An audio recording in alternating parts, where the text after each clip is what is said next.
Hey everybody, we're going to get started here in just a second. I'm waiting for the last software to load. And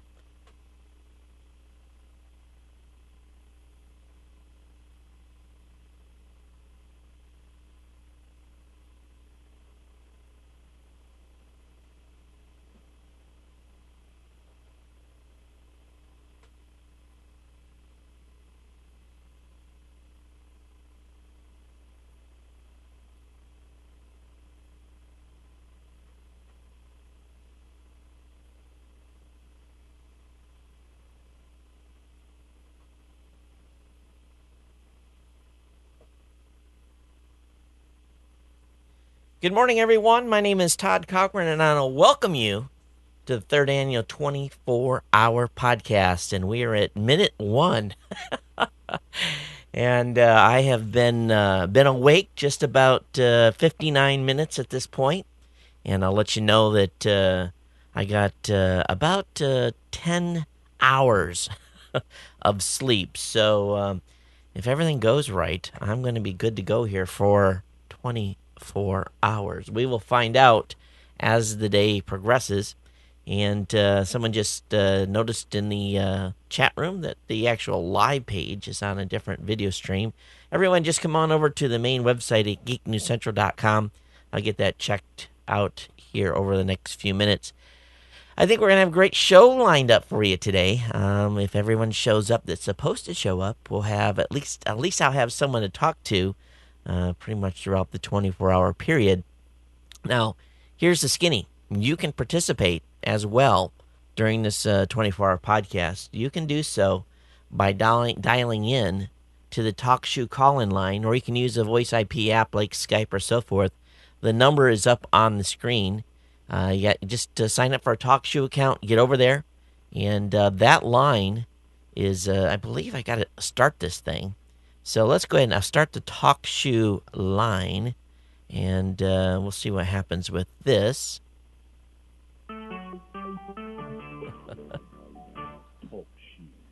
Recorded live. Those of you that have been here in the past will know that you'll hear this about every hour on the hour as we record, let people in, and or start the recording over every hour. So hopefully that will work out good. But this first 28 minutes or so of the 24-hour podcast is really kind of my way to get the bugs shaken out and make sure that we're ready for our first guest. So I see that there's a number of folks up on the Ustream chat room. We've got a number of folks in over on TalkShoe, so I'll be monitoring both of those chat streams today. So I'll be in there. But really, throughout the 24 hours, where this all really comes together is if you kind of hang out with us and actually add to the conversation. It makes it a much more enjoyable 24 hours for me, because there's no way I can talk for 24 hours by myself. I'm good, but I am not that good. So we're starting to have a good fill up of people.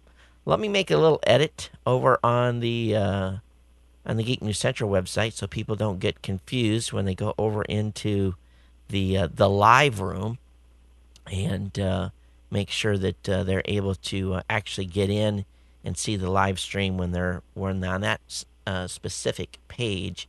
So it's just a pretty quick change out, really. So do we have anybody that's actually up on the talk show that's dialed in live that would like to say good morning?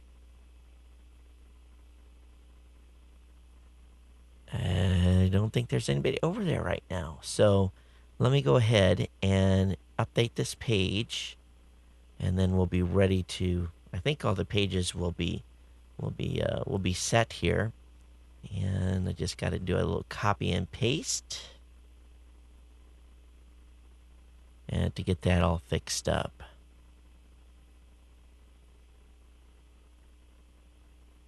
So, first person up this morning will be Ming Fogarty. She is, of course, better known as Grammar Girl. She'll be coming in here in about 26 minutes with one of her business partners. And it should be fun talking with Ming Young, finding out what's going on with the folks over there at QD Now and their particular network. And we'll keep abreast, get caught up with her find out what's happening with them over the past year. We're also going to have a number of giveaways. I'm going to be actually announcing a special code word every hour. Actually, we're going to be playing a little audio clip every hour that will allow you to get involved in winning some prizes. So the more you listen, the more your chances are to win. And we'll talk about that a little bit later as well. So let me go ahead here. And I actually had to go over and grab it off another page. And you can tell I'm organized this morning. It's actually 6 a.m. here in Honolulu. So I make this so that when we finish up tomorrow morning, that I'll actually be able to just walk right out of here, go to bed, sleep to noon. At least that's the plan. But of course, we're going to have a few in studio live guests as well that are going to be coming in and actually joining the show a little later in the afternoon. So look forward to having them in and have some folks live here in the actual audience. Okay, I think I've actually finally found this link. Let me go ahead and remove this and make sure I'm putting the right stuff in. Here we go.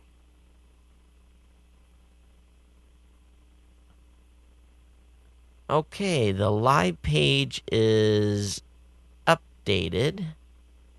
At least it will be as soon as the page saves. And let me bring back the other menu. Let me double check this and make sure it looks right.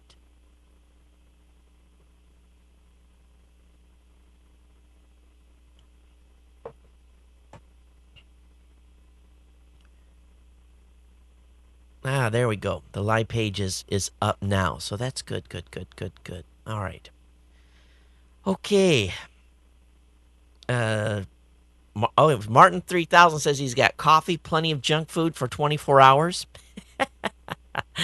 Okay, good. Well, you're going to hang out with me. I'm going to be drinking iced tea, and then at some point we will kick into Red Bull. I've got energy bars. My family's going out for a little while today, so I'm going to be running solo here in the house. So that'll be fun, and well, we'll see what happens. Actually, I've got someone here that is okay. I've got everyone unmuted on the talk shoe line. Some of you are not actually connected via an actual phone line at this point. So we've got two people, one non-member and someone else is logged in. You guys want to say hello? Hey, Todd, it's me, Jeffrey Powers. Hey, Jeffrey. Good morning. We have this is the last piece that really wasn't tested. So let me watch the levels as you're talking for a second. And why don't you tell everyone about the special code deal? The podcast madness stuff. Yeah. Okay. Yeah. During the day, we're going to be giving you codes every hour. I gave Todd recordings on the codes, and we'll just do this hour's code. It's grammar, GRAMMAR. If you go over to podcastmadness.com, you put in grammar in the code there and your name, and you'll be entered in. We haven't really talked about what we were going to be entered in for. Well, it's going to be some prizes and probably some cash. I've got some stuff here I got to get rid of, and throughout the day, I'm just going to be pulling stuff down, and we'll see what kind of a stack of stuff we can get before the end of the day. So the first code is grammar. Where do they need to go to enter that? Podcastmadness.com. So you go over to podcastmadness.com, enter the code grammar, enter your information in there. We're not going to sell that to nobody. We're not going to use it to spam you or nothing like that. Put that in there, and you'll be entered. Entered to win for hour one of the 24-hour podcast. We're only going to do this, mention it once.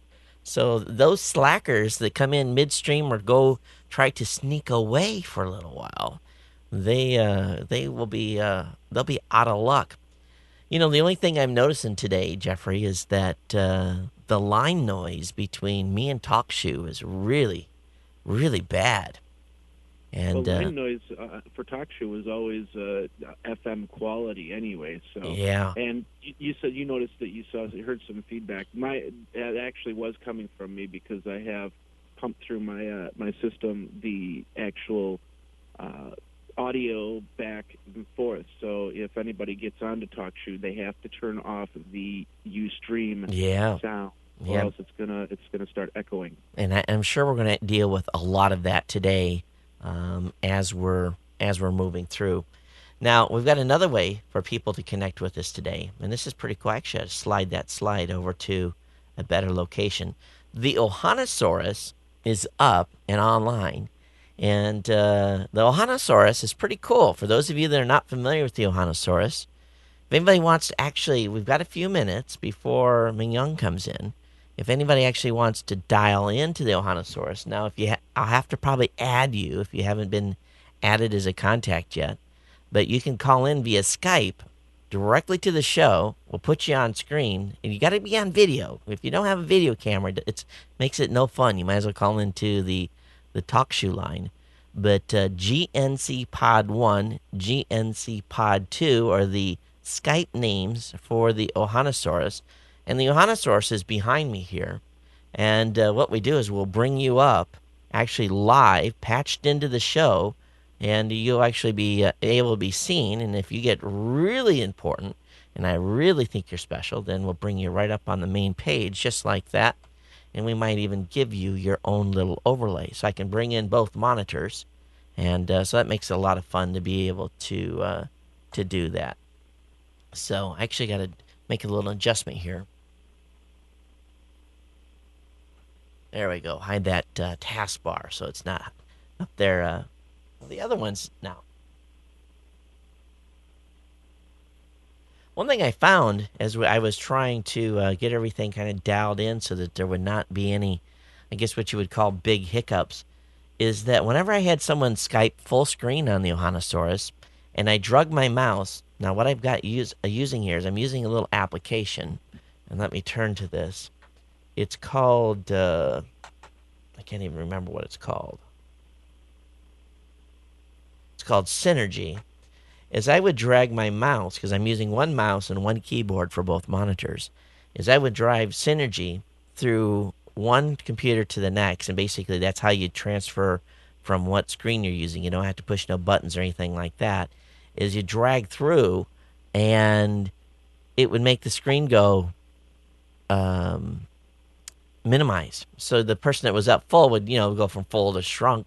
And I found that as long as I set it up to drag through the side of the screen, Skype would not act a fool on me. So hey, I think one thing I have failed to mention this morning is that, of course, this event is a charity event. It's an event we use to raise money for specific causes that I have picked out. This year's cause is Ronald McDonald House Charities. Now, I'm sure many of you have maybe had a family member that have had a child sick in the hospital. And what Ronald McDonald House does is, for example, when my father was killed in an automobile accident 3 years ago, my niece was with him, and she was significantly injured. It was intensive care for a very long time, for many months in intensive care. And my sister at the time was in the process of moving from Hawaii to Virginia. The accident happened in Michigan. So really they were quite literally living out of a suitcase. And when the accident happened, they were in Virginia. And of course, they immediately drove to the hospital, the Children's Hospital, Riley's Children's Hospital in Indianapolis. And then we're faced with the prospect of trying to figure out, okay, where are we going to stay for the next 2 months? And really, the only alternative was a hotel. Now, you do the math on that; very expensive, and insurance doesn't cover you staying in a hotel. Your kid is in the hospital, and you have to travel a long distance. You're on your own for a room and board, and the hospital doesn't want you camping out there with them. You can come during visiting hours and so forth. But what ended up happening is Ronald McDonald House had an opening, and they were able to get in, and for very little amount of money. I think they pay $8 to $10 a day. I think they just asked for a donation. They were able to have a room, common areas to get food, um, a relaxation area, chapel services if they needed spiritual guidance, that type of. It's just amazing, and an amazing facility. And these are across the United States and throughout the world. Ronald McDonald houses are, and we hope that you will. We got someone calling in. We hope that you will consider donating to Ronald McDonald House. You'll find it at the top of the website at geeknewscentral.com. You'll find a PayPal link. There's a PayPal link on the website at this time. And really, all I want you to do is go over there to PayPal and make a donation to Ronald McDonald House Charities. We will donate 100% of every dollar that is raised today to at RMHC. And, oh, he hanged up. James, you could have hung out, man. So I guess he decided not to. Let me add some more people to the contact list. And I'll close that. That'll be the challenge today, is staying ahead of everyone that wants to be added to the Ohanosaurus.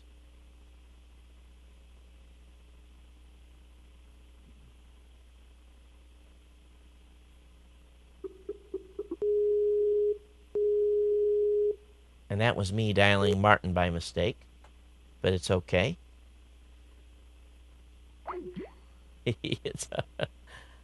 Hey, Martin, good morning. I see you there. Good morning.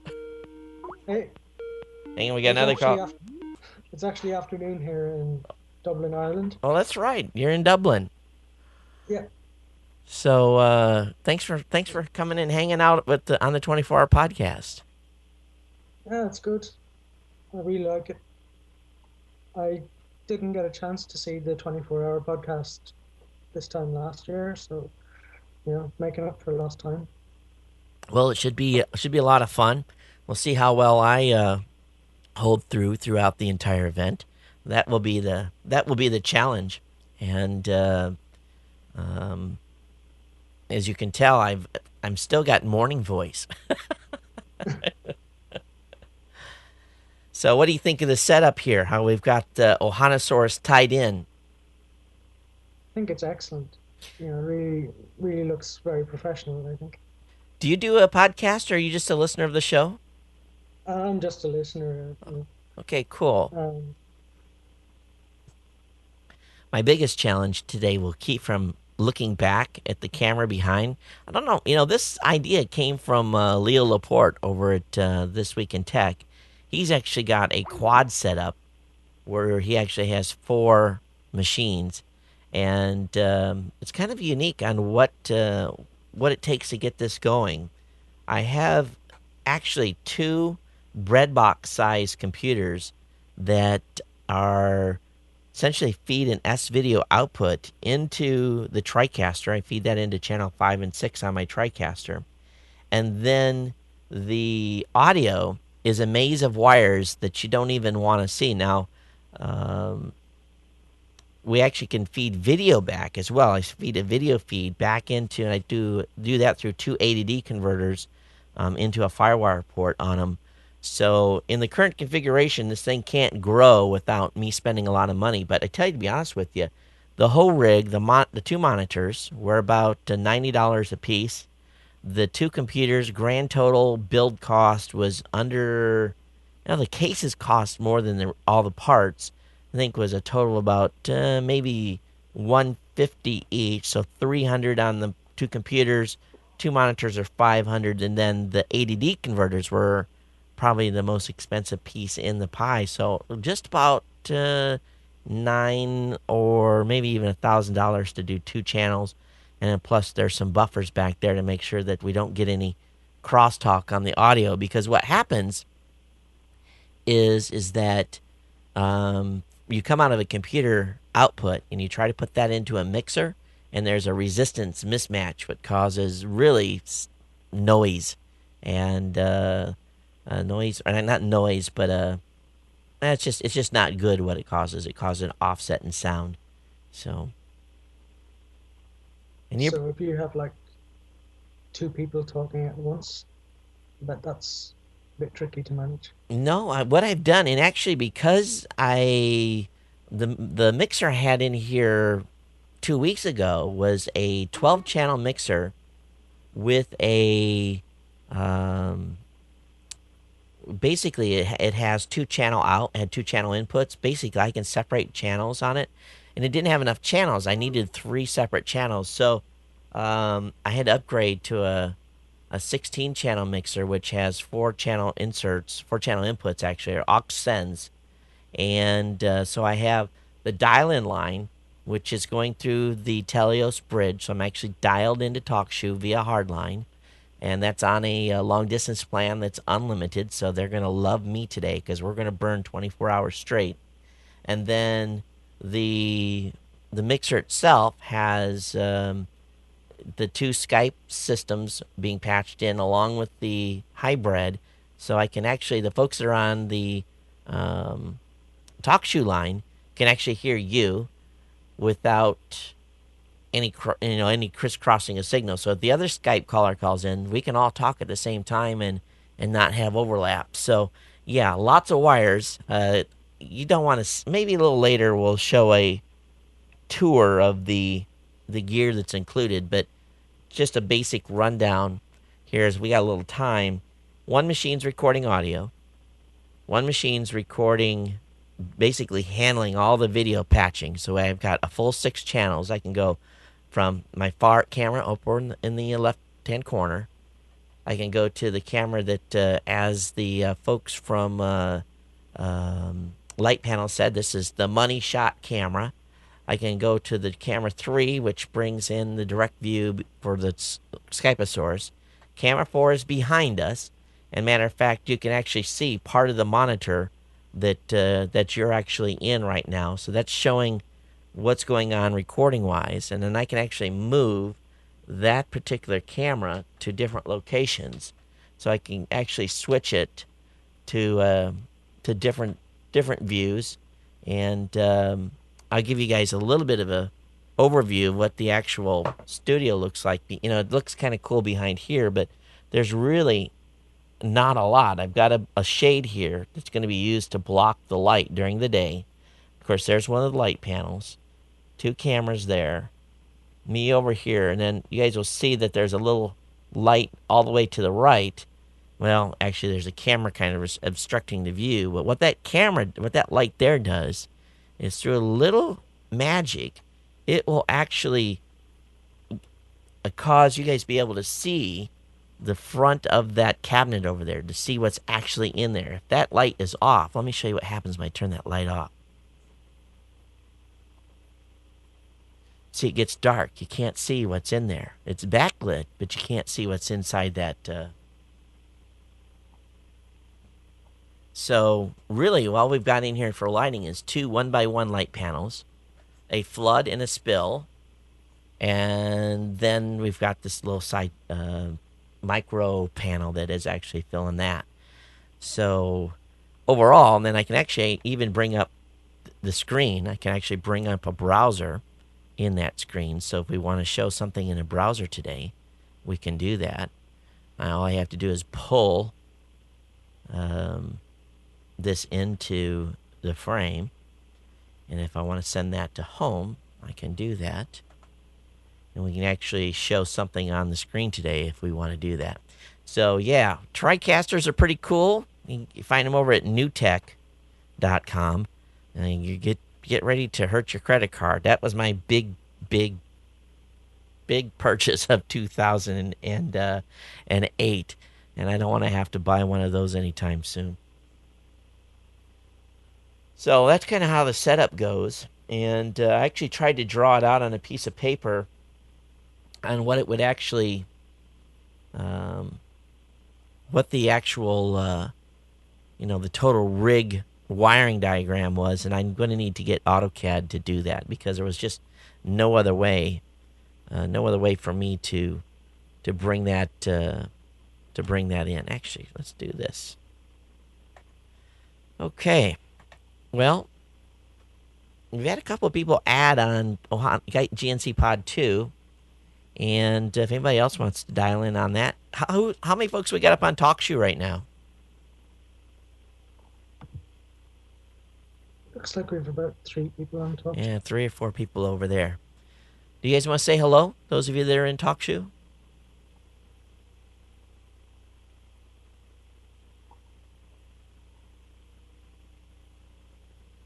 I don't think anybody wants to say hi. Yeah, I don't think so. Well, someone did. Hello? Yeah, I think cat's got everyone's tongue. Someone asked me where I bought this chair, and for a long time I kept the tag on it so that I would basically could tell you. It's some chair from Europe, and I think that I got it at a standard office supply place, and let's see what was actually was looking at buying a second one. They're a little pricey. They're about $500, but if you look at it, and I'm going to show you guys this. This chair is awesome. It basically has everything can be adjusted. This can be adjusted. That can be adjusted. The arms can be adjusted. It's got a mesh as well, so it's nice. It is really a nice chair. And throughout the show, what I can do is I can reach right behind me, and I can actually adjust the lumbar support if I want to, or adjust the height of the armrest. And it really is going to help throughout the day as I start getting, because you guys are going to start seeing me shift at some point, shift around a lot. Well, thanks for calling in on the Skype Hanosaurus. I think we're going to have our first guest coming in soon. So, Excellent. hey, I appreciate you coming in, and there'll be plenty of time for us to chat later. So, thanks so much. Thank you, Todd. Hey, you're welcome. And by the way, is it cold there? It's not too bad. It's pretty okay. Like we don't get, very cold, so it stays kind of mostly wet and cold, but not that cold. Wet, wet equals no cold, and wet equals no fun. Yeah, we don't even get snow. It's rain. Yeah. All right, Today sir. it's pretty good. Hey, thank you very much, and we'll hang out with us, and we'll have a lot of fun today. Thank you, Todd. All right, take care. Aloha. Hey, Todd, one thing was, as I was listening to that on TalkShoe, it was a little bit low to hear. On TalkShoe, it was a little low. Yeah, for his audio.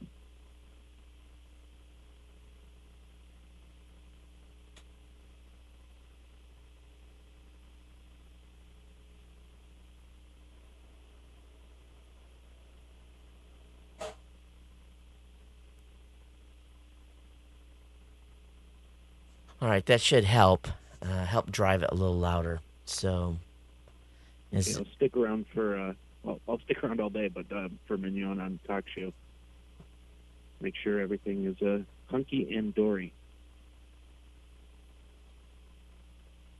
hey, one thing I found out with Skype, you can set it to auto answer, but if they haven't been added as a contact, there's no way to automatically let video be sent. And that's going to be a big of a kind of a pain, because I'm going to be adding people all day to the actual TalkShoe line. So anyway, we're close, and I don't know if Ming and her partner are in the house yet or not. Richard, they're going to be calling in, so we're due for them to ring in here anytime. And Ming, if you're up online and watching the stream, feel free to go ahead and buzz in. We'll get you in here and get set up. So, do you guys see me bring in my big jug of iced tea? We're going to go through that baby. I got 2 more in the other room.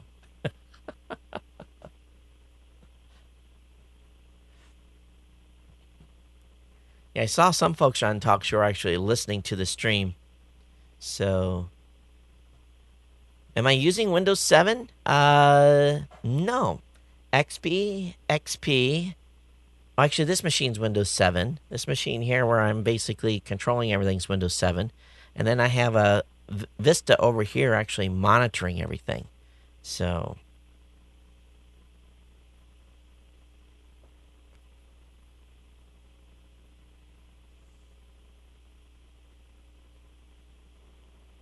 yeah, good. Everything's working good so far. So I noticed that the stream looks a little brighter. You know what's funny is that on the monitor for the TriCaster, I'm seeing my face being nice and look like I've been out in the sun. But I'm looking at the video stream on TriCaster, and they removed any red in my face whatsoever. So looks like I need to get out in a little more sun. But it's just a matter of the TriCast, the actual conversion over on UStream. Says TalkShoe is not working for me. Anyone else? Yeah, Jeffrey, you're in on TalkShoe, right? Yeah, I can hear it just fine. Oh, that's weird.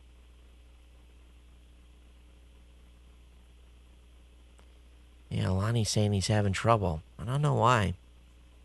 Although I've actually gone through, I'm through Skype. I called the number and then I put in the code that way. I haven't gone on TalkShoe.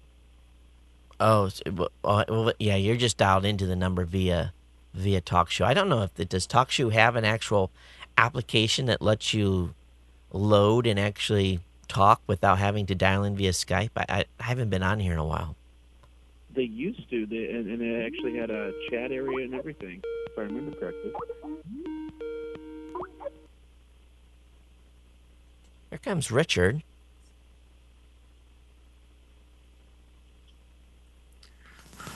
Hi, Todd. Hey, Richard. Do you by chance have a webcam? I Oh, it's initializing. I can see it now. I do. Here I am. There. Hey, aloha. Good morning. How are you? Can you hear me okay? I'm great. Yes. Can you hear me okay? Yeah, Good? I can hear you good. So, hopefully Ming Young's following along closely. We'll see if she gets in here in a little bit. So, how are you this morning? Oh, I'm great. I'm great. It's already noon here in New York, so it's okay. I'm awake. I've been awake for a little while, and it's good. Well, I tell you, I on purpose do this to start very early my time because the last thing I want to do is spend 5 hours awake and then start the show and then go 24 hours. And then we're actually 29 hours into a non-sleep period. And how should I say this? At my age, I don't know if 24 is pushing it. It's a lot of hours. It's a lot of hours. Yeah, it is. So, Well, we've got you up on the Ohanasaurus. You're on the stream so people can see you. Why don't you go ahead and introduce yourself and say hello to everyone? hi everyone. I am Richard Rohr. I am the producer for Quick and Dirty Tips. It's probably best known for Grammar Girl, Quick and Dirty Tips for Better Writing, but we have about 14 active podcasts right now.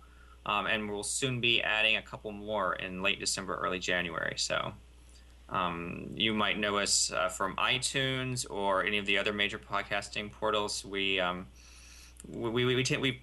a nice high profile, and we have a really great network of podcasters who do really good work. So, and we work a lot with Todd, who's been really supportive of us and helped us a lot with our business. Here comes Ming Young. She's just about in.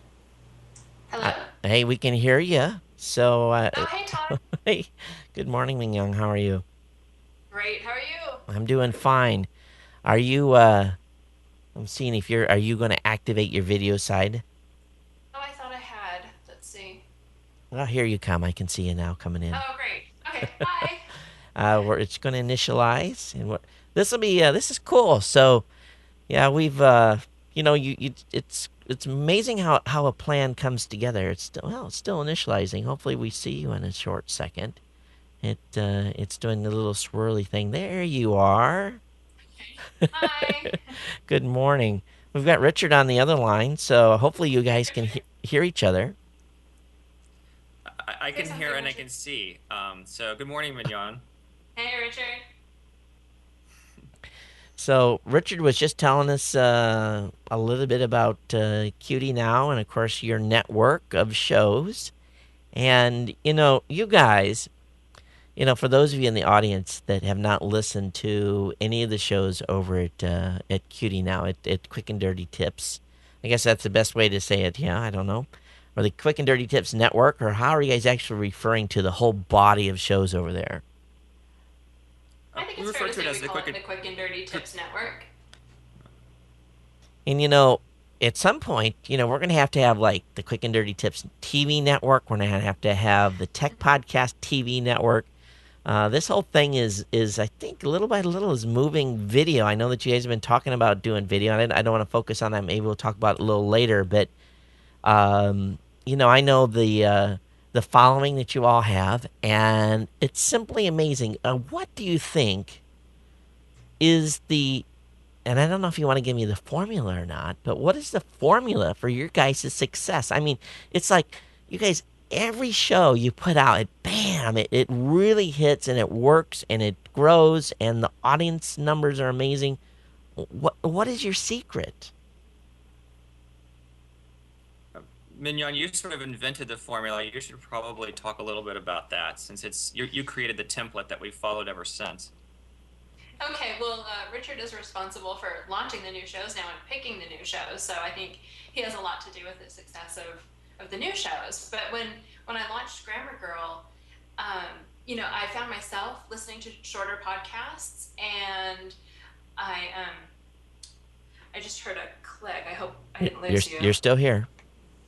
Great. Okay. Thanks. So when I launched it, I found myself listening to shorter podcasts, and I found that it was easier for me to produce a scripted show, and I liked listening to scripted shows. So, I made a show that I thought I would like. It was 5 minutes. It provides one useful piece of information every week, and it's short and fun, and I just think it's a really easy thing for people to listen to anywhere, whether it's in their car or on a walk between classes or at lunch, at work. It's like sort of like a snack is how we think of it. And I was actually meeting the other day with a producer who's a freelance radio producer for public radio, and he said, you guys really seem to follow the public radio model. It's a short clip and everyone gets to feel a little smarter after they listen to it. And I said, yeah, that is kind of our formula. We want everyone to feel like they take away one thing that makes them a little smarter or a little better at whatever they're trying to do. Well, I know that whatever you're doing, it's really, really working. It sure is. And I subscribe to a number of the shows, and many times I get caught up listening to podcasts on airplanes when I'm traveling. And so, a lot of times you'll be behind 3 or 4 shows, and boom, boom, boom, boom, boom, I can listen to 4 or 5 episodes from your guys' network, and it's kind of like this. Oh, cool. Oh, yeah, I do that. And oh, yeah. And of course, I am obviously somehow I got through the publishing process to publish a book, and I think it was because of great editors, because I'm surely not a great grammar person.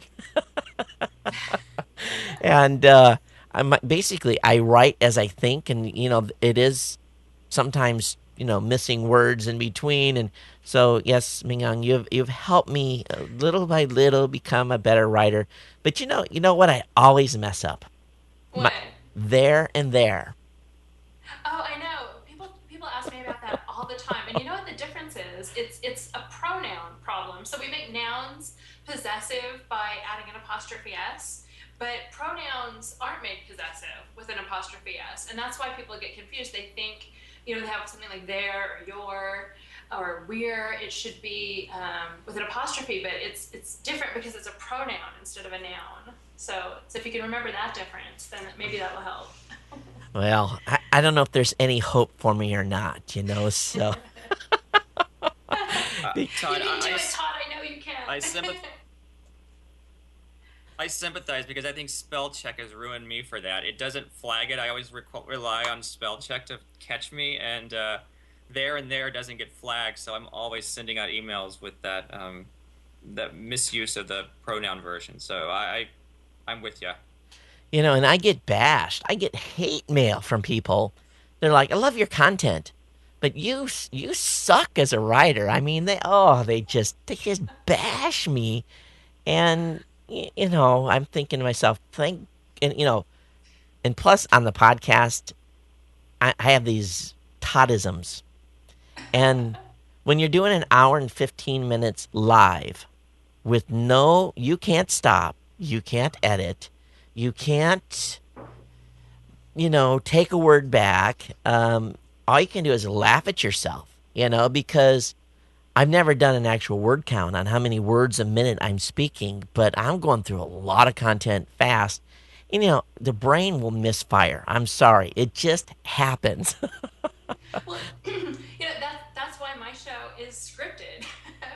When I first started doing radio interviews, it was horrible because you're right. Speaking is so much different from writing, and I would misspeak all the time too. And I got better at it over time. But there's a reason that my podcast show is scripted. If it wasn't, I would make errors too. So I don't think anyone can expect live video or audio to be perfect. But maybe you should make a calendar with Toddisms and sell it to your fans.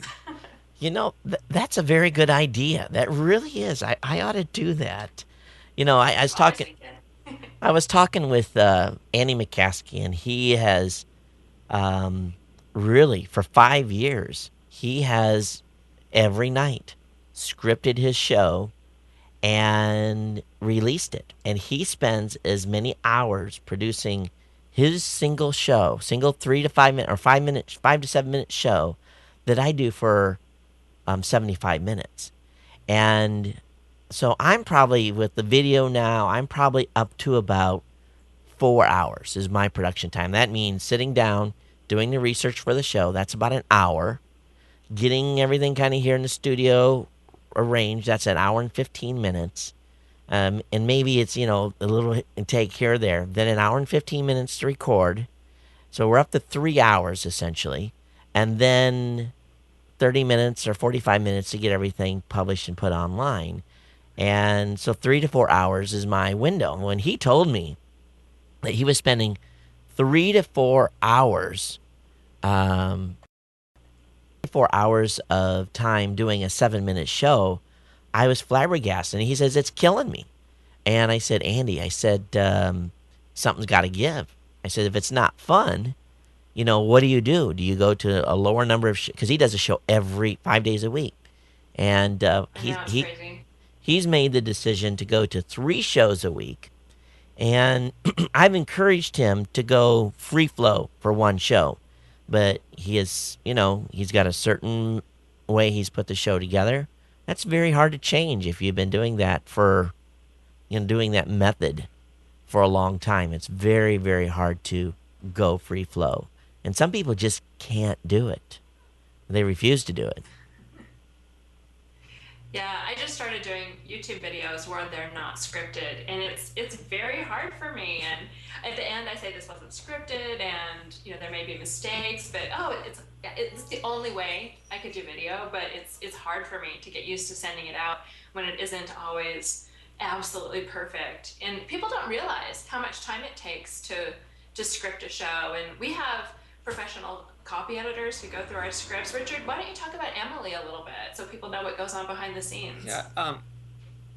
Every Quick and Dirty Tips 5-6 minute episode is scripted. So we have an editor who works with each of our writer hosts, and there's at least a 1 or 2 round editorial process. And so before a show is actually taped, we've gone through it and sort of tried to add that little quick and dirty tips, voice, and make sure that the shows are entertaining as well as educational. And the thing that's really been hugely beneficial for us in terms of building our audience, in addition to the podcast, is that those transcripts have been posted on our website, and Google search traffic has been hugely important to us because the subjects that we cover are a lot of the same ones that people go to Google and type in questions. I'm always amazed with our nutrition diva how many listens and how many times her pages hit each month for "Is milk bad for you?" Apparently, a lot of people out there are really concerned about whether milk is bad for you, because we get a lot of traffic for that episode and a lot of people looking at that web page. So, for us, scripting is absolutely critical for what we're trying to do, and also ultimately, I don't know if people realize, but I'm with Macmillan Publishing, and Macmillan is in partnership with Mignon to build Quick and Dirty Tips because we're a book publisher, and all this content that we're creating for our podcast, we hope to someday transform and translate into books that people will find in their local bookstore, or if they're an ebook reader, from whoever they like to buy ebooks from. The So. Is there anyone in the audience? I want to make sure that we get audience involvement here. Does anyone have a question from Young or Richard at all so far in what we're going through? And we're getting just to let everybody know the challenge with having multiple Skype ins and everything like that. We are getting a little bit of background noise. It's just one of those things that I'll have to deal with as we're going through the show yet. So if you're hearing a little bit of background noise, it's just because I think we got multiple inputs coming into the system here, and it's a little bit of a cumulative effect. So,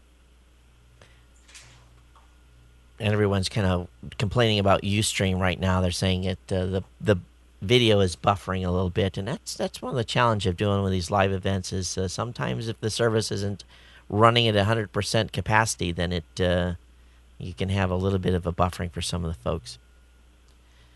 So what's new? Hey Todd, Sure. how does it work? Go ahead.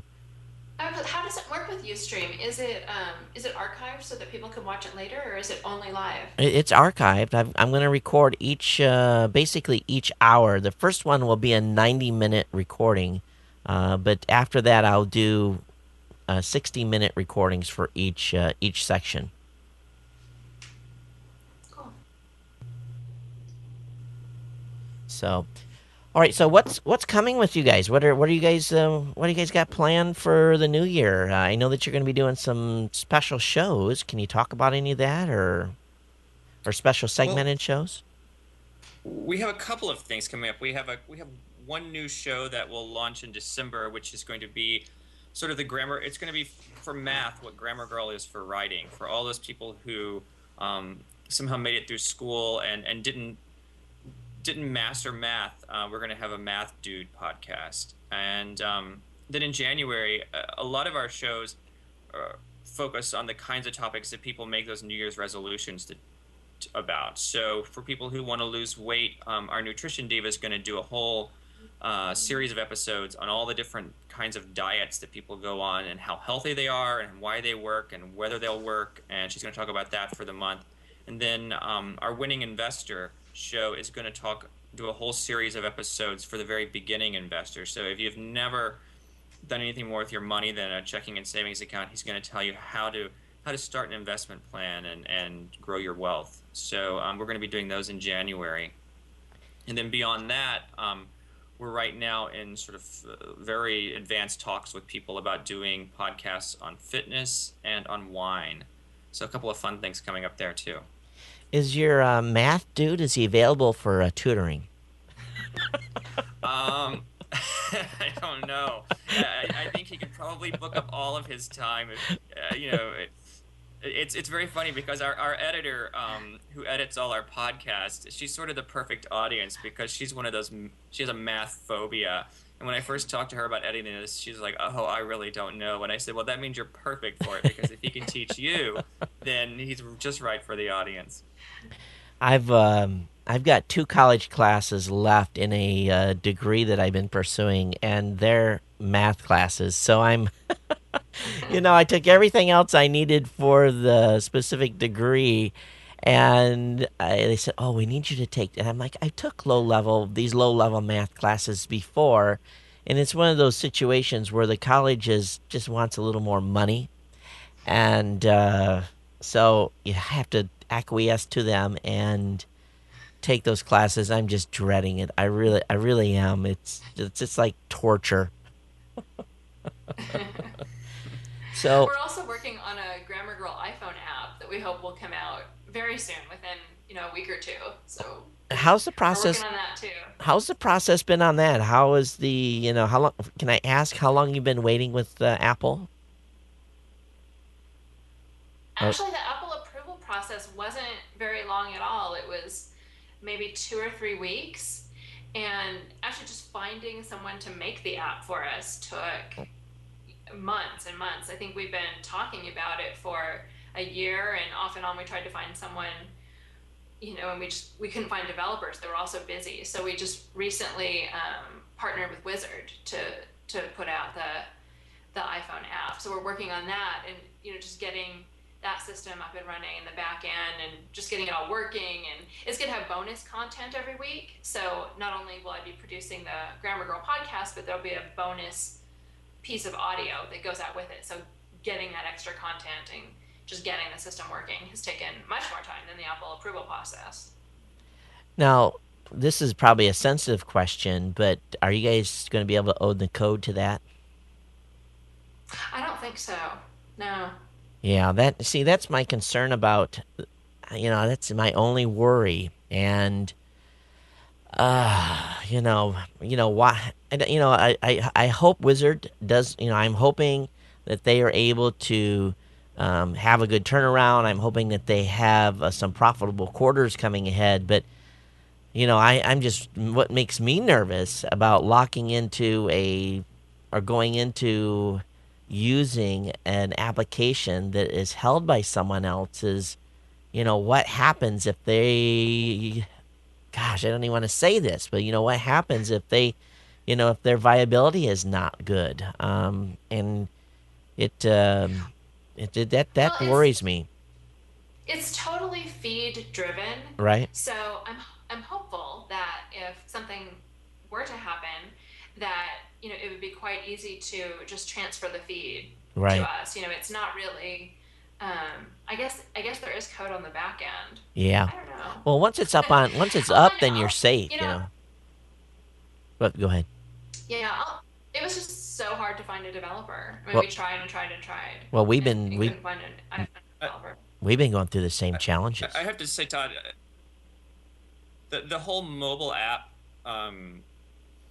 conundrum, really, there are so many different platforms, and do we do something for Android, do we do something for BlackBerry and iPhone, and what should the mobile thing be? I mean, as Mignon and I've said many times, um, there just came a point where we felt like, let's just do something and see what the result is, because you can sort of tie your hands and worry about what you're not doing or what you're getting into for so long that you just do nothing. And so ultimately what we decided is, let's go forward, try this, see how the consumer reacts, and see whether people like it, and whether they download it and purchase it. And then once we really see what people want from us, then we can really develop something ourselves that really reflects the feedback we get from the marketplace. I've had a number of overseas developers approach us to do stuff, but I don't know who to trust. I really don't, because we have some ideas, some stuff that we want to do, and can overseas developers are weird. We've worked with them before. They work cheap. They're very, very cheap, but you pay a time penalty. If you want something done in 30 days and you've already put in the times three factor, let's say it's a 10-day project for an American developer that's really cranking out code. So, with an American developer, usually I figure that if the project's going to take 10 days to code, I usually multiply that by three. And I say, okay, it's really going to be 30 days, because that's just how it kind of works with code writers. Because, they figure something out, or they go down a rabbit hole and they get, it's one of these, it's just a process. So, if I've got a project that's going to take 10 days, what I think would normally take 10 days, and I already planned for 30, when I hire an overseas developer, I have to add another a times three to that and go up to like 90 days. So ultimately, even though I may be paying this guy $18 an hour to do the job, what would normally take 10 days, I end up paying for a month. Then you multiply that by three. It's like I'm right up to $60 an hour, what I would normally pay an American developer for. So for us, at this point, we've opted not to do anything overseas, just because of the reliability, the amount of time it takes them to produce products. Have you guys explored at all of having anyone overseas do any code writing, or is at all? We, Todd, we're corporately the parent company for Macmillan has a development arm in India, and we just worked with them too. We totally overhauled quickanddirtytips.com and added some new functionality there and did all the development work with MPS. Now, we're very fortunate in that we have someone internally who acts as sort of a communication liaison with them, Right. who is in the New York office with me. And so I would go and speak my version of developer tech speak to him, and then he would work with India to really coordinate and make sure that what I wanted was what I got back. Right. So it worked very well for us, and they have done some mobile app development work for other clients. So I think if we ever are at the point where we're ready to take it on ourselves, I think we would probably work with them first. Yep. But again, we're in a very fortunate situation where we have that connection. Well, I tell you, if that connection can be networked, I'd love to have an introduction. Okay.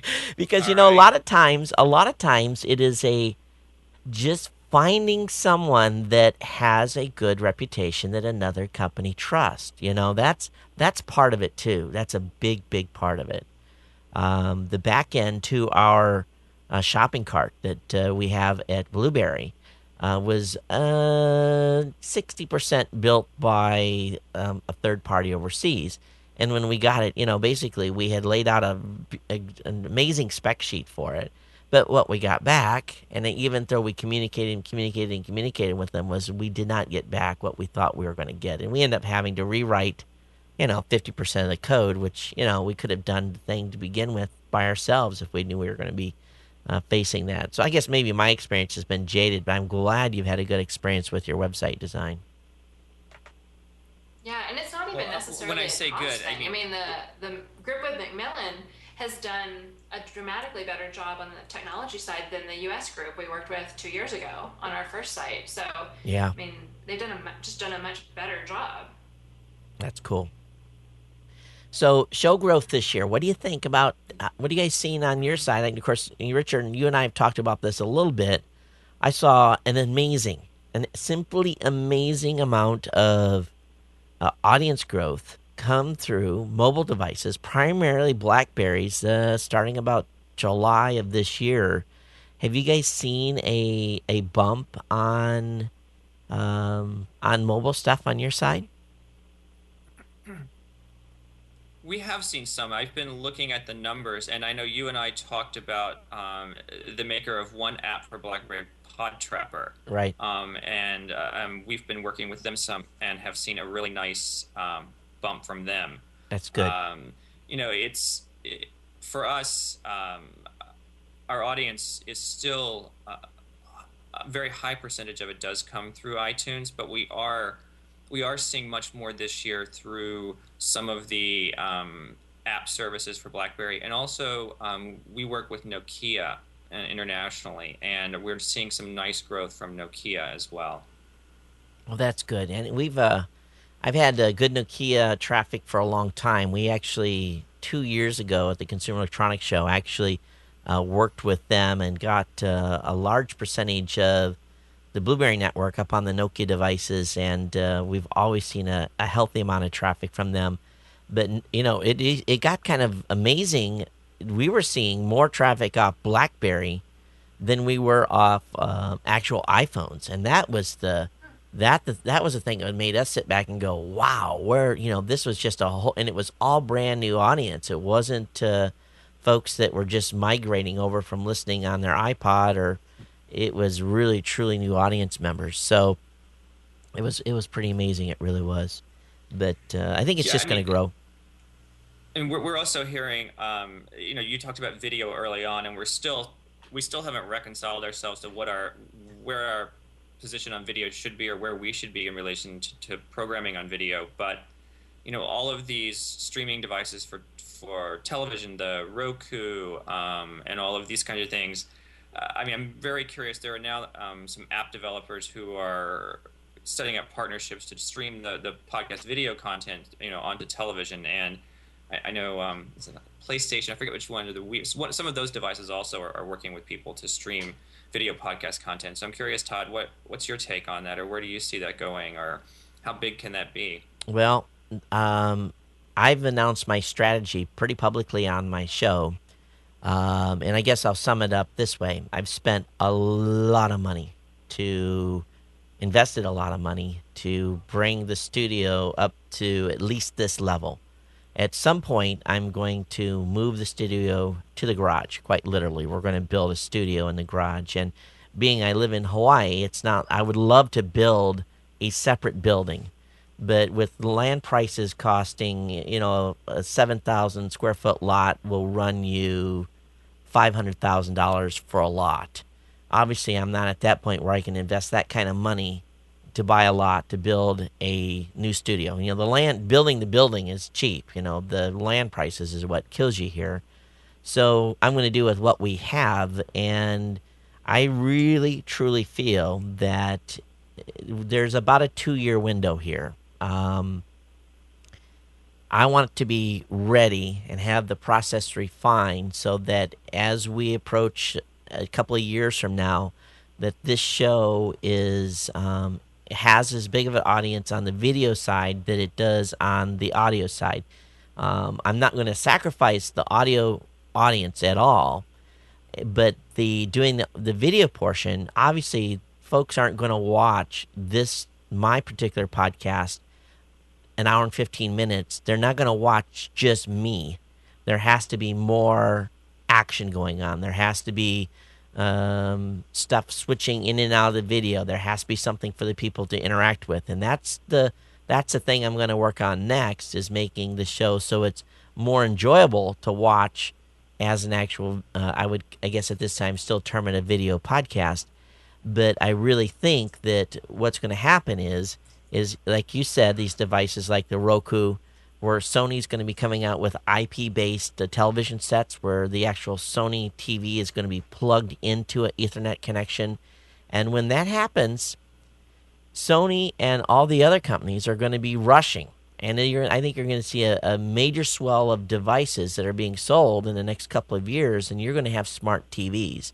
Your TVs are going to not only be able to watch the traditional stuff that's provided by Comcast and Time Warner and all those other major media groups, but I think you're going to have this secondary channel section where you go in and you can find content like Leo Laporte, stuff like Cutie Now, find stuff like, I hope, the Tech Podcast Network. I've been encouraging members over at Tech Podcast, hey, get going with video, get your process down. Let's make this so that when this mind shift moves, because really what it boils down to, and I'm going to hold it up, it boils down to this: the remote control. Men know how to use a remote control. Ladies know how to use a remote control. Kids know how to use a remote control. How a 3-year-old can change the channel. A 3-year-old, a housewife, can't necessarily subscribe to a podcast. It's still a little bit too hard, even though we've made it easy for them. But they can turn on their TV. They do consume 11 to 12 hours of TV every day. That's the national average. So what does that mean? That means that, do they have an hour for Todd twice a week? Maybe. Do they have 15 minutes for Cutie Now Network twice a week? Absolutely. And so my goal is to get the video content to the point where when all these devices, when you don't have to go through a third party to get your content onto a network, obviously you want to do that now. You want to get that out there so you get your foot in the door. But when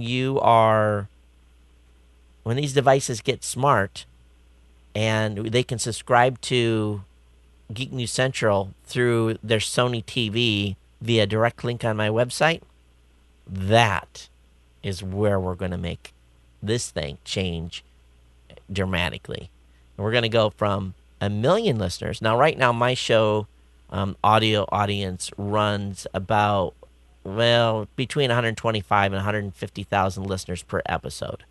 So when we get to the point where the video audience is that big and I can grow it to 1 million, then, this thing becomes a business model that really does more than pay the bills. It allows me to bring in production staff and everything else that is needed to grow it. Now, I think that's where it's going. I think the handwriting's on the wall. Do I resist video? Oh, man. both feet and planted in the ground, screeching and being pulled there, I really resist. But I don't know. Where do you guys think? Mignon, why don't you speak a little bit, because we have this conversation all the time and we Every haven't 3 months we resolved have it this yet. conversation. And so far, it's been every 3 months we've decided that the time and the cost investment to do video is just too much, and we're not sure the market is there.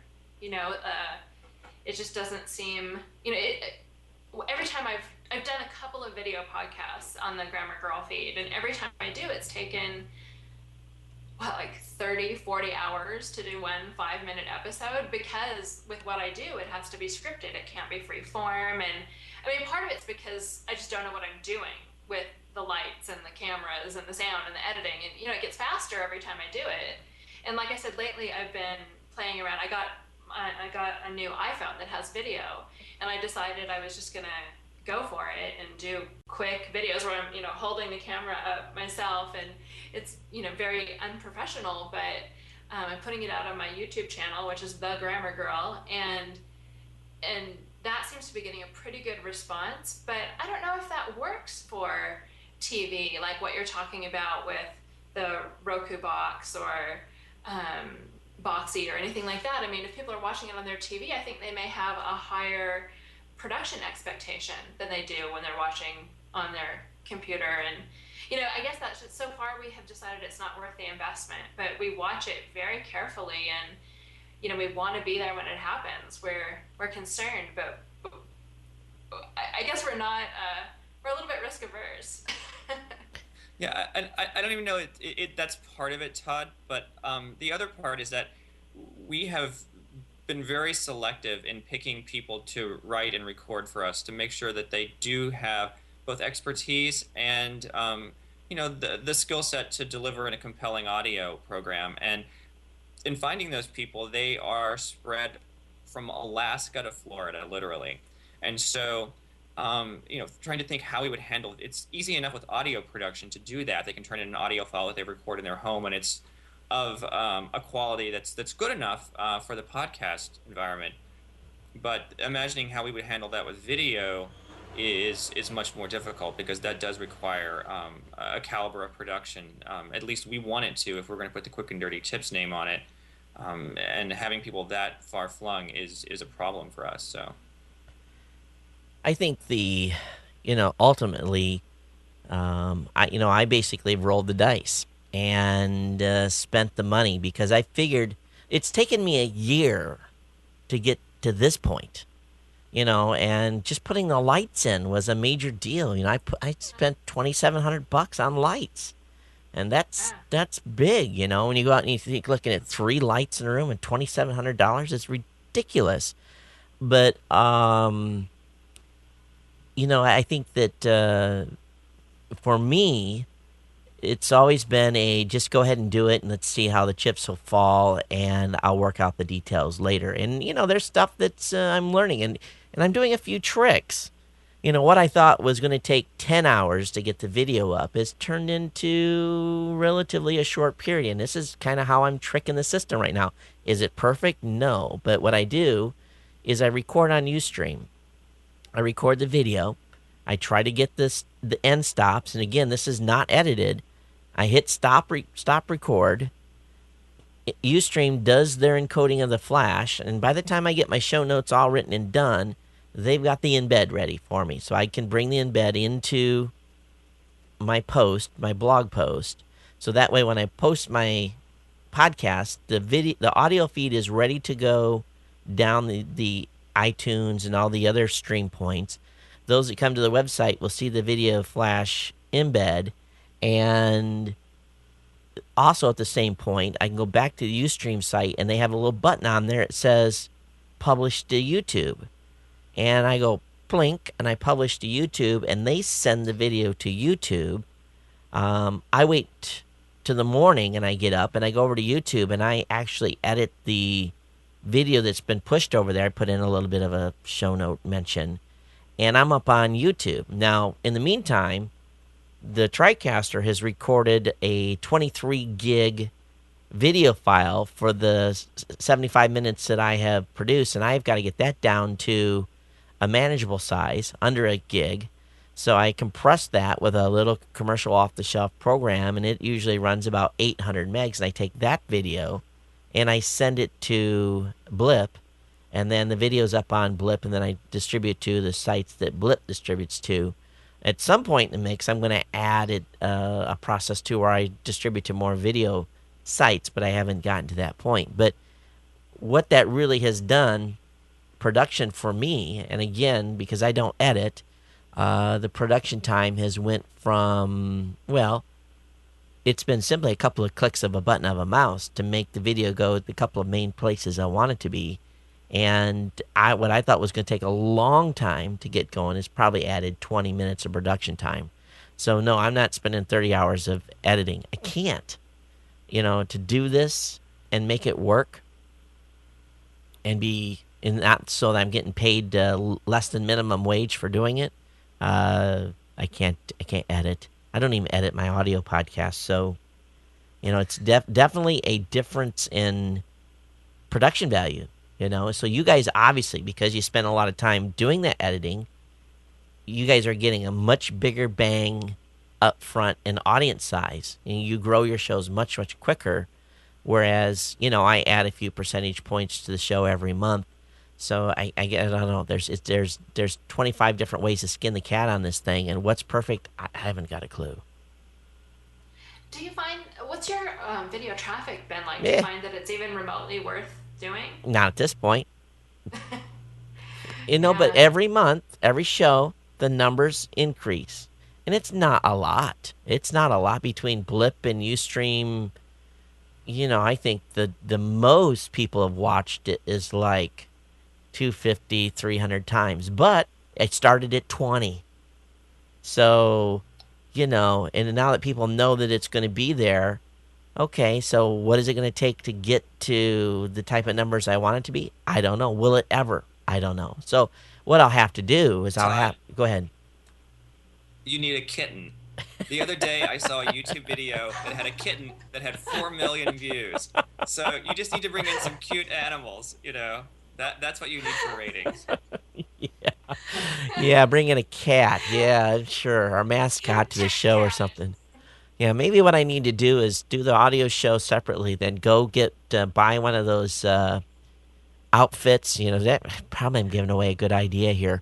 Wear like some super geek suit, like come in as the kind of put on like a Superman type of thing, but a geek suit. I don't know. Who knows? Like Chad Vader. You gotta have a gimmick, That's the old song. You gotta have a gimmick. So. Man. Well, my body shape doesn't definitely would not work in a Superman suit. What'd you say, Ming Young? How about quick and dirty tips for kittens? There you go. It's and it's really weird. I see these, maybe it's my age. I see some of these videos, and these guys are all like just, they're rambling, talking about nothing, and they have 1 million views. I'm like, how did that happen? Well, that doesn't make any sense. Did I learn anything from that? And no, it was just like this drama, and it's amazing what people watch. It really is. Another problem for me every time we think about video is that I don't watch TV. I watch, maybe an hour a week. And people always ask, how do you get so much done? I don't watch TV. Yeah. So, it's hard because I don't watch a lot of video. It's hard for me to think about producing video just because it's not something that's in my consciousness a lot. And I find, too, that I'm running out of switches here to push. What I find is that, well, that was what people asked me, too, in the early days. How do you do everything you do? I had a full-time job. I was going to school, doing a podcast, building a network. People are like, how do you do all this? Well, I work 20 hours a day or 19 hours a day. And my wife supports it because guess what it does? It keeps the lights on in this building. It puts food on my table and pays the bills. Now, do I work 20 hours a day now? No. My marriage would not have survived that. But do I still work 12 hours a day? Absolutely. I still work huge number of hours. You have to. And usually that means not watching TV. That's right. Now, when I do watch TV, it's DVR style. I haven't seen a commercial in 5 years. I really haven't. I blast through them, and they came out with some report. I talked about it on my show a couple weeks ago. That were like they say 67% of people. I think it was 67% of people. Don't quote me on the number there, but 67% of people actually with their DVRs watch the commercials. I think that is a lie. I think that's fabricated. I think that's major media trying to justify their existence. I don't know, Todd. I mean, think about. I know all the news stories about how upset the NBC affiliates are because of the lower ratings lead in to their nightly news, and people. I mean, how everyone that owns a television has a remote control, yet people don't even change the channel to. They just leave it on the same channel. So. I'm a little skeptical about that DVR and the ad stuff, but then when I think about how people, you know, they won't even change the channel with the remote in their hand, I think maybe that's probably true that they do watch a lot of commercials. I know sometimes I forget I'm watching something on DVR, and I'm midway through a stream of 4-minute commercials, and I suddenly realize, why am I watching these? So it's probably true. Yeah, I don't know. It's and I find myself watching. I've told people what I watch before. I watch like the those guys up there. They're fishing. The where they're up there in the North Pacific, fishing for fish, and what is that called? The Deadliest Catch, and I find myself watching those shows. I find myself watching shows where people are working. So I guess maybe it's part of my mentality or something. Now, here's a question for you, Ming Yang. This is going to show you. This is going to define how you are as a person. Do you find yourself feeling guilty when you take time off? Yes, absolutely. It's sad, isn't it? That's sad.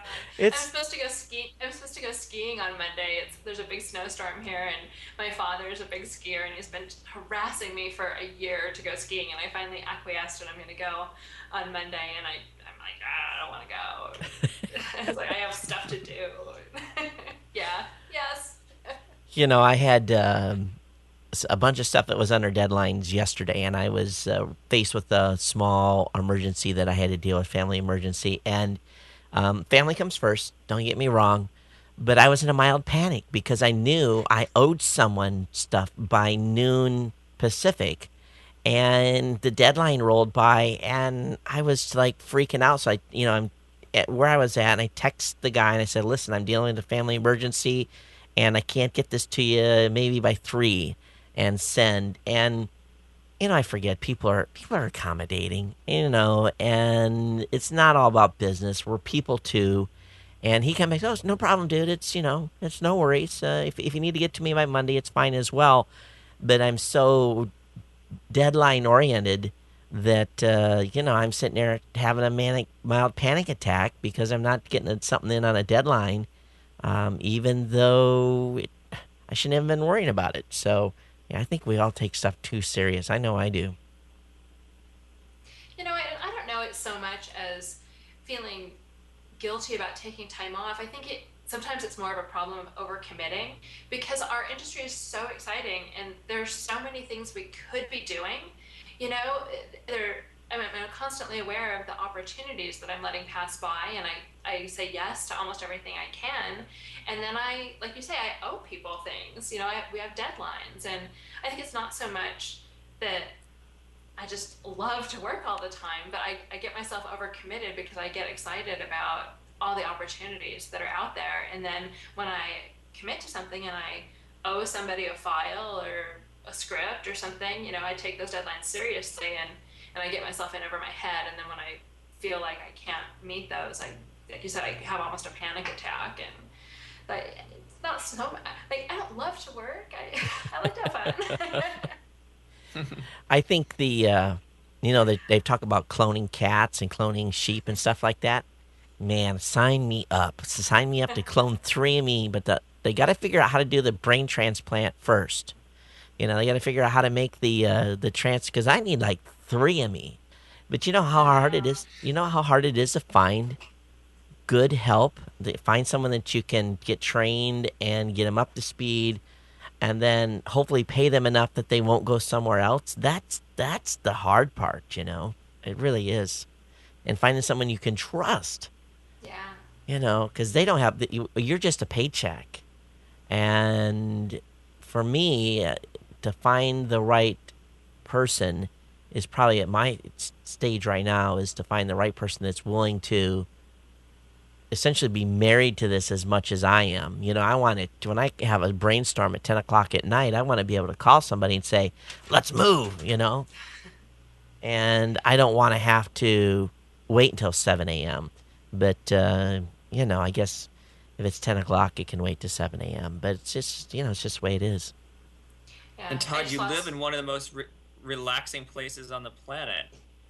Well, it's funny you say that. Many times we'll go somewhere and my wife will say, wow, that's nice. I'm like, yeah, it is. Too bad I don't get to enjoy it more. And I live in Hawaii, but I feel sometimes like I'm, well, a foreigner in my own, in my own community because I just, um, too busy to get out. And yeah, I do need to get out. Sometimes I take my laptop and I go to the beach. And just, that in itself it's like worth any amount of therapy anyone could ever get. Is just go there and hang out for 3-4 hours. You may be working, but you can smell the ocean, and yeah, it is good. It is good. I came up with the idea for Grammar Girl at a coffee shop on the beach with my laptop. So I'm all for beaches and laptops. And I think too, you need a brain break at times because if you're stressed out and you're trying to figure out a problem, um, the best thing you can do is just walk away from it, go do something else, because you'll be surprised. You'll be sitting in a movie or walking around doing something like, oh, I got it, you know, and many times my favorite function in my iPhone is the notepad function because when I think about something, I'm just like zip, pop open that little notepad, put the idea down, close it, because sometimes that stuff is fleeting. It's fleeting, and you may get back to the house later like, what was I thinking about? And so I always think it's important to write down those ideas immediately when you get them, and it helps. So, predictions for 2010. What do you think? Where do you see Cutie now a year from now? Richard? Do you want me to go first, Mignon? Yeah. Yeah. Ted, I would I would predict that we will have at least 20 active podcasts by the end of 2010, and a lot of our focus this year is going to be about expanding the Quick and Dirty Tips name out into our publishing program. So books, audio books, ebooks, that kind of thing. What we've really been doing the last couple of years is trying to, with our shows and with our hosts, develop a loyal audience that really feels connected to them and really trusts the advice they give. And now we want to start offering some what we call our premium content options where people can buy a book or an ebook and have a really extensive reference resource from these people. So a lot of what I'm going to be focused on in the coming year is developing our publishing program, finding new show hosts and developing new podcasts. And then another big component of what we're doing right now is our newsletters. Mignon does a really popular daily grammar tip newsletter. And what we find is every time we open up a new channel for people to get information from us, we find new audience. So we discovered earlier this year that Grammar Girls newsletter audience, 50% of them had never heard of or never listened to the podcast. So it gives us all kinds of opportunities whenever we provide a new avenue to get to our material, to find new audience. So we'll be developing those this year as well. So basically, we're going to continue doing what we've been doing, just more of it and faster. Ming Yang, how about you? Well, I'm working on a book for students, so that'll take up a lot of my time. And then as soon as I'm finished with that, we're deep in talks about writing a college handbook. So I'll be spending, in addition to the daily email newsletter and the podcast, and now the weekly bonus content for the iPhone app, I'll be working hard on books. And then actually, I did promise my family I would take more vacations this year, so I will be taking some time off, which I haven't done in the past. Well, I think I'm going to try to do the same. If everything works out, I may take a Christmas break. And then, of course, I've got CES heading. We're going to talk about, matter of fact, CES 2010 here in a later segment in the show. But yeah, I need to take a little more vacation time. I've 537 episodes. I think I've missed three. And I taken, I think, 2 vacations in 5 years. So yeah, I'm due. Absolutely. You're different. You're very due. Yeah. Definitely. Yeah, and it's when I try when I go away from home and be on vacation is shut down email and just really kind of totally disengage, and that's very hard. But I think we all need to do that from time to time.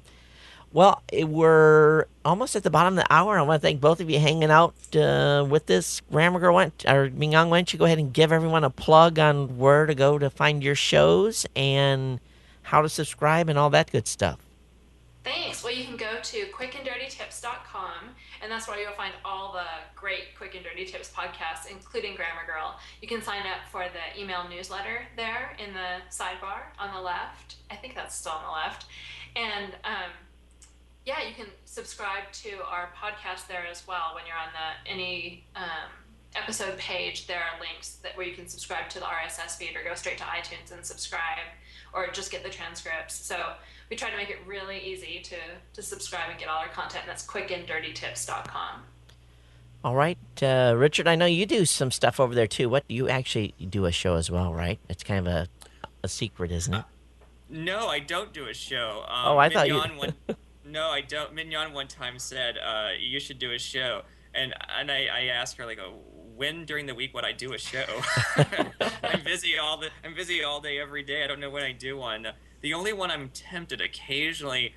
I'll encounter someone here in New York who does something so egregious. I think, wow, I'd really love to write a Modern Manners Guy episode on that. So who knows? Maybe one day I'll throw my hat in the ring. Well, thanks for both of you taking time out of your busy schedules. And, of course, it's Christmas holidays. Go get your Christmas shopping done if you haven't already. And enjoy your weekend. And I know you're both on different sides of the country from one another. But enjoy your Saturday. Yeah.